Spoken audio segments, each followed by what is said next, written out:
ये संकल्प करती हूँ कि मेरे सर्व संबंध मेरे संबंध आपके ही साथ हैं। आपके ही साथ जो पहनाएंगे जो पहनाएंगे वह मुझे स्वीकार है। वह मुझे स्वीकार। 7 कुमारियों ने परमात्मा शिव को अपना वर चुन किया जीवन का दिव्य समर्पण।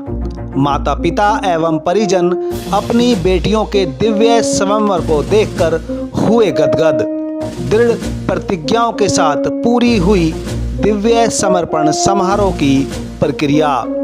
ब्रह्म कुमारीज के ओम शांति रिट्रीट सेंटर में हुआ दिव्य समर्पण समारोह। 3000 से भी अधिक लोग हुए अलौकिक दिव्य समर्पण समारोह में सम्मिलित।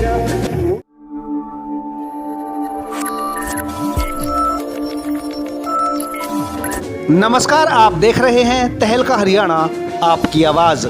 बोहड़ा कला स्थित ओम शांति रिट्रीट सेंटर में दिव्य समर्पण समारोह का आयोजन हुआ।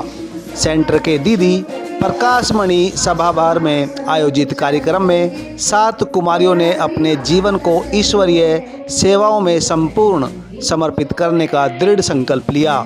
दुल्हन की तरह सजी सजाई कुमारियों को माता पिता और बहन भाई जैसे स्टेज तक ले गए तो लोग भावुक हो उठे।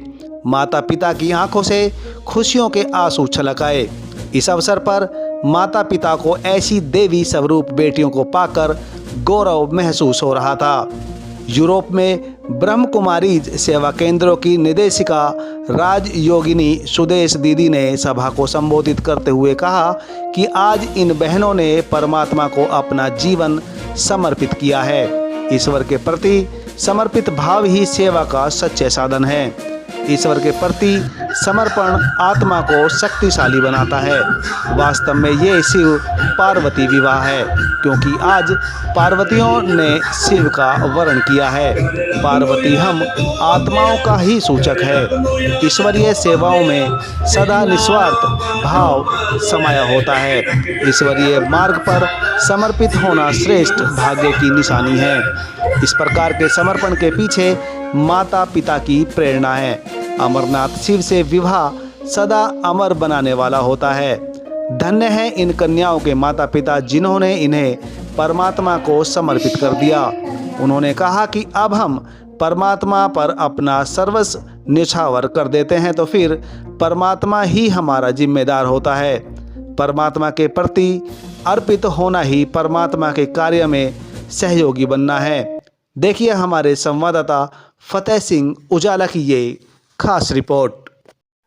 हमारे ईश्वरीय विश्वविद्यालय, जिसका पूरा नाम प्रजापिता ब्रह्मा कुमारी ईश्वरीय विश्वविद्यालय है, इसका हेडक्वार्टर माउंट आबू राजस्थान। तो इसमें जो हमारी बहनें अपना जीवन समर्पित करती हैं, उसकी बहुत लंबी ट्रेनिंग होती है। उस ट्रेनिंग में पहले ये विद्यार्थी के रूप से अपने माता पिता के साथ आती हैं और इनको देखा जाता है कि क्या ये सच में आध्यात्म प्रेमी हैं। यदि आध्यात्म प्रेमी हैं तो, और इनकी इच्छा है, इनके माता पिता की इच्छा है, और जो टीचर वहाँ इंचार्ज हैं वो भी इस बात से सहमत है, हम कन्याओं को चाहते हैं ज़्यादा से ज़्यादा पढ़ें, क्योंकि जितनी कन्याएं लायक होंगी वो कन्याएं हमारे इंस्टीट्यूशन के लिए असेट बनेंगी।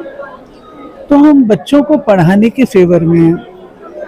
पढ़ाई संपन्न करने के पश्चात जो अपना जीवन लगाना चाहती हैं, तो पहले विद्यार्थी जीवन, उसके बाद फिर उनको सेवा केंद्र पर 1 साल रख करके देखा जाता है कि क्या सच में, देखिए माता पिता के पास हर बच्ची लाडली है, लेकिन जब वो संगठन में आती है तो उसको कई बातों का सामना भी करना पड़ता है। जैसे बच्चे हॉस्टल में रहते हैं, अकेले घर में रहते, फर्क तो होता है ना।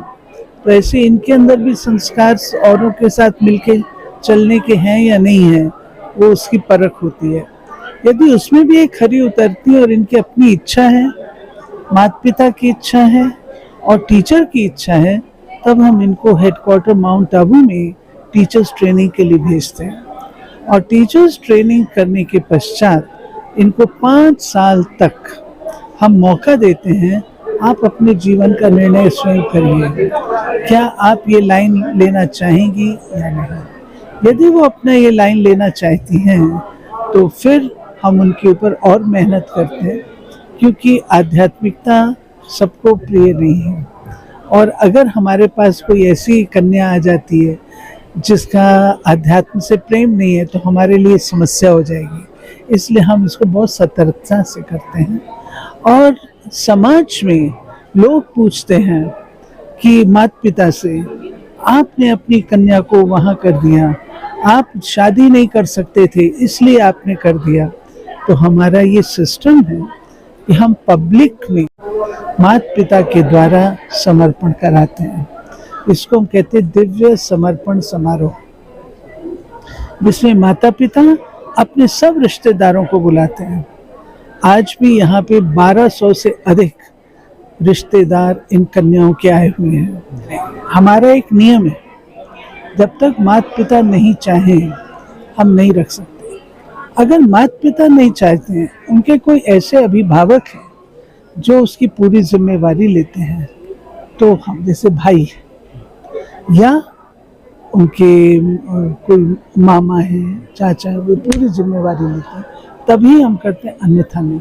हाँ, उन भाइयों को हम समर्पण करना नहीं चाहते, हमें ज़रूरत नहीं, भाइयों की आवश्यकता नहीं है। भाइयों का काम है नौकरी करना, अपने माता पिता की पालना करना, उनकी तो जिम्मेवारी होती है ना। कन्या तो पराये घर जाती ही जाती है, परंतु लड़कों का तो नहीं है ना। तो हम उनको ये शिक्षा देते हैं कि आप अपने ऑक्यूपेशन में अच्छे से अच्छे बनो, ऊंचाइयों को जाओ और अपने माता पिता की सेवा करो। हम बिल्कुल तोड़ते नहीं हैं।